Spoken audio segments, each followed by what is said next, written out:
At the beginner to intermediate level, you'll often face players who will get their queen out early and try to attack you and scare you. But what happens when you use this strategy against a world champion? Well, I'm going to show you 3 games of the 4th world champion Alexander Alekhine. And by the end of this video, you'll also walk away with 3 key strategies that you can use in your games to punish opponents who get their queen out early. Game number 1, we have Alekhine playing with the black pieces, and we open with this position, and now white gets his queen out early with queen b3. Okay, now there is an attack on this pawn and also an attack on this b7 pawn. How do you defend against it? Now in this position, you'll soon realize it's not possible to defend this pawn and this one at the same time. So what you have to do here is you have to prioritize which is the more important pawn to save. And Alekhine sees that, okay, this pawn is closer to my king, and this f7 pawn is usually the weakness in black's position in the opening. So Alekhine saves it with the move queen d7. White can take the b7 pawn, but now Alekhine will simply play rook b8, and once the queen moves, he'll keep developing his pieces. And yes, even though he's down a pawn, he still has some compensation since he is better developed. But so instead, what white decides to do is white goes knight g5. White builds more pressure on this pawn. Alekhine defends it with knight h6. But now white decides to sacrifice his piece with bishop f7 check. Alekhine takes back the bishop. White takes, queen takes. And now in this position, white plays the move queen b7. And now the thing is, since there is no queen on d7, this knight is not protected, and at the same time this rook is attacked. Now if you go rook b8, you're just gonna lose that knight, and white already has 2 extra pawns here on f and b. Okay, so this would be a pleasant position for white, although there would still be some problems with his development, but this would be pleasant for him. So what Alekhine decides to do here is he notices a big danger in white's position, and that is all of white's pieces except the queen are on the starting squares and they are absolutely sleeping. Okay, it's like 9 moves have passed and none of these pieces have made any moves, and Alekhine sets out on taking advantage of this fact. Okay, one of the dangers of developing the queen early is that you will often end up with sleepy pieces like you can see in white's position. So Alekhine now goes king d7. He saves the knight, he sacrifices the rook, but now he's ready to attack the enemy king. Okay, and this is the strategy that you can use. Try to attack the enemy king if the enemy queen goes too far away attacking your king. Okay, now Alekhine goes queen c4. There is a bishop and there is a queen, and both of them, one of them is going to land on e2, most likely the queen, and it would be a checkmate. So how does white save it? How does white save it? He cannot get his pieces out to save, so white decides to play this move f3. Okay, he saves. He says that, okay, this bishop will no longer look at this square, but now Alekhine sacrifices that bishop into f3, and now there is a threat here, g into f3. Okay, white is forced to take back the bishop, and now Alekhine goes completely crazy. He sacrifices his knight as well with knight d4. He's going crazy. There is a threat of checkmate here. Again, white's pieces cannot come into the game to save this checkmate.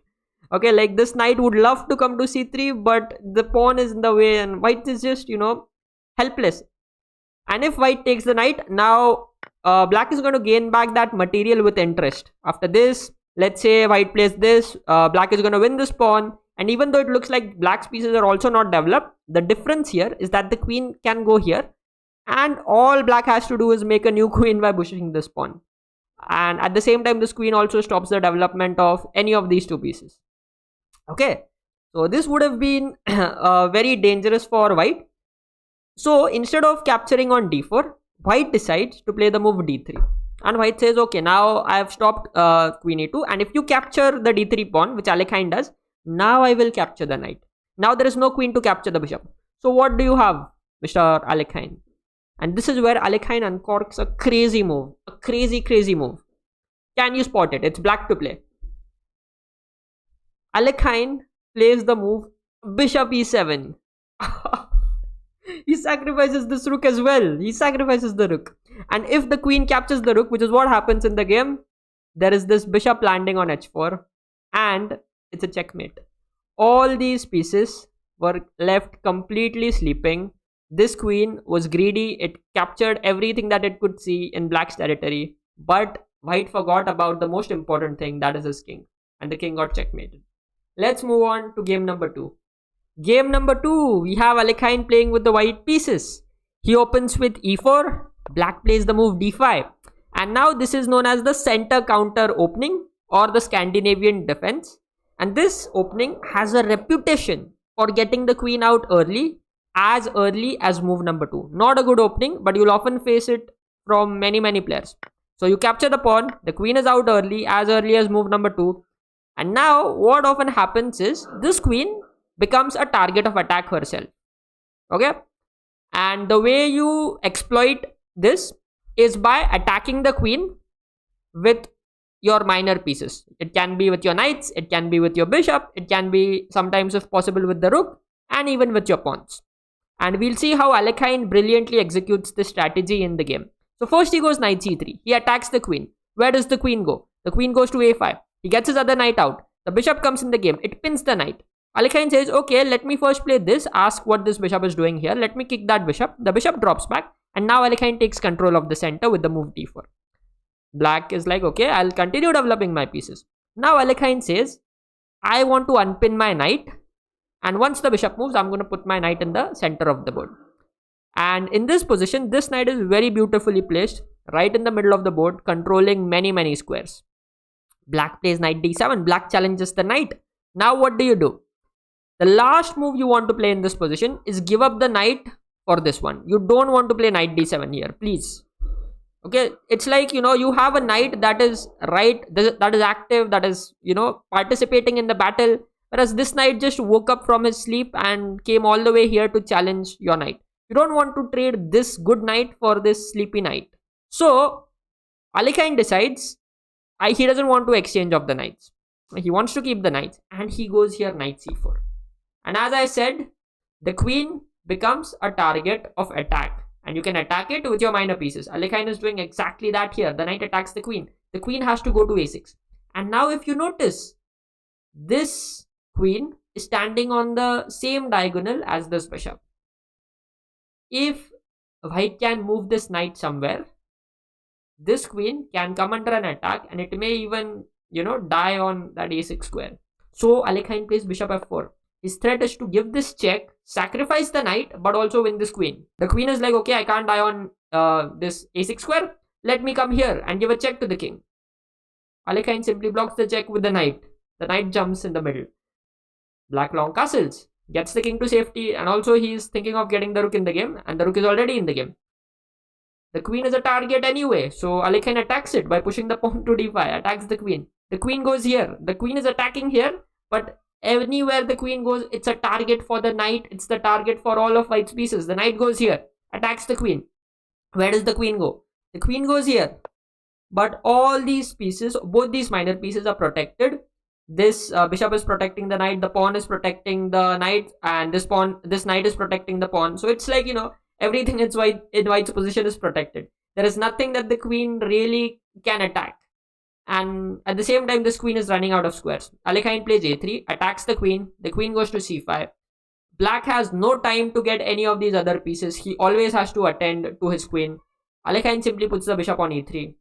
And this queen, near the center of the board, gets trapped. It can't go anywhere. Seeing that the queen can't go anywhere, Black resigned. And I hope it's clear to you how the queen can become a target of attack herself if she's out early. Let's go on to the next game. Game number 3. Alekhine is playing with the white pieces. He goes e4, Black plays e5, and now Alekhine plays d4. Wait a minute. Isn't ed4 and then queen d4 getting white's queen out early? And Alekhine is playing with the white pieces. So here I am making a video about why you should not develop the queen early, and Alekhine is developing his queen early like queen d4. What's the point?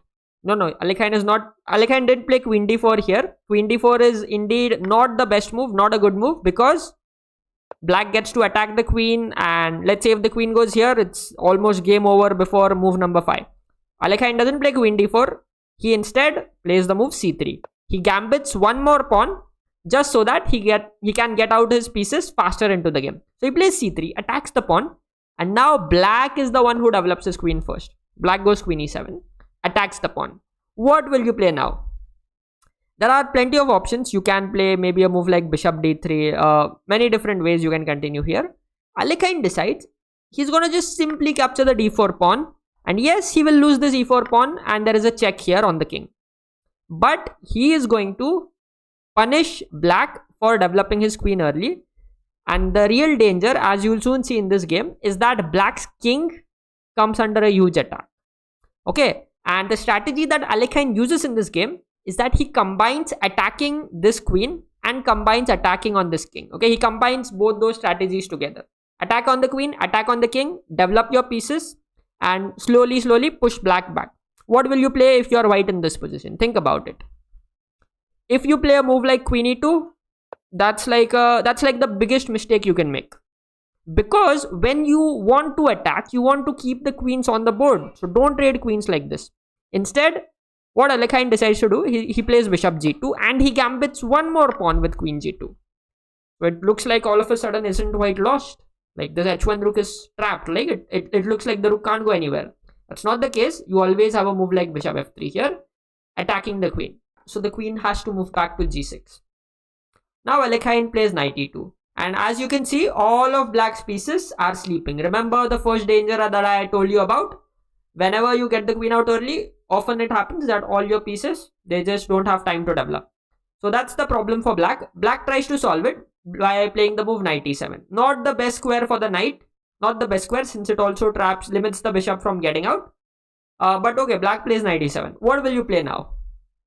Alekhine plays knight c3. Okay, Alekhine continues developing his pieces as he should.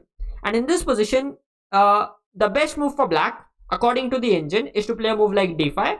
And it looks like a free pawn. Like there are like already two attackers here, only one defender. White can even bring in another attacker to capture the pawn. And this is what the engine says is the best move. And you know, whenever an engine says the best move is to sacrifice something, it means your position is bad, practically bad. Okay, so d5 would have been the best move for black, but black didn't play it. Instead, black played the move c6.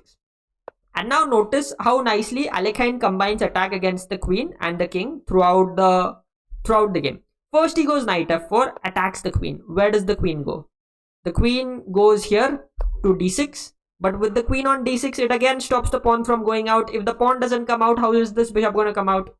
All the problems are there for black to solve. So queen d6. Alekhine short castles. He continues developing his pieces, which is what you should be doing. And now black plays the move f5, hoping to gain some control over the central squares.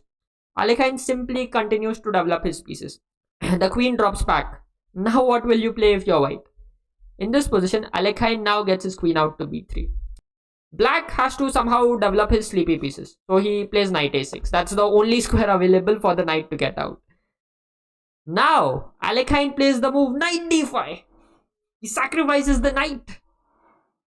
If you play c into d5 here, there is this move knight into d5, attacking the queen. Where does the queen go? If the queen goes to a5, boom. There is 1, 2, 3 attackers on this e7 pawn, e7 knight, and there are only 2 defenders. And after the e7 knight falls, the king is also going to be in some serious trouble. So, very nicely, once again, you see Alekhine combining threats against this king as well. Bishop g5 would have happened. So instead, what black does is, instead of capturing the knight, he says, I'm going to play queen a5 and I'm going to attack your rook. Now what will you play? What will you play if you are Alekhine here? Alekhine says, okay, you can attack my rook, but I'm going to just play rook e5. And not only has Alekhine saved the rook, he is also threatening to play knight f6 check and win this queen. So black is like, okay, I need to chop off the knight. But now the other knight comes into the game and chops off the pawn. Once again, the threat is to go knight f6 check. Okay, knight f6 and then you win the queen. So black decides to play king d8. Black moves out of the check. Now Alekhine can capture on e7 and he can attack the queen. He can win the piece. But Alekhine says, you know what? Let me keep that threat anyway. You can worry about that threat. Let me bring one more piece into the game as well. Now there is a bishop. There are once again 3 attackers on this knight. There is also the threat of the knight moving and attacking the queen. There is also a threat of something very nasty happening to the king. And seeing that his position is almost close to lost, black resigned. Alekhine won the game. I hope you understood the dangers of getting out the queen early. I hope you don't do it in your games. There are some exceptional situations, but in most cases, it's a bad move.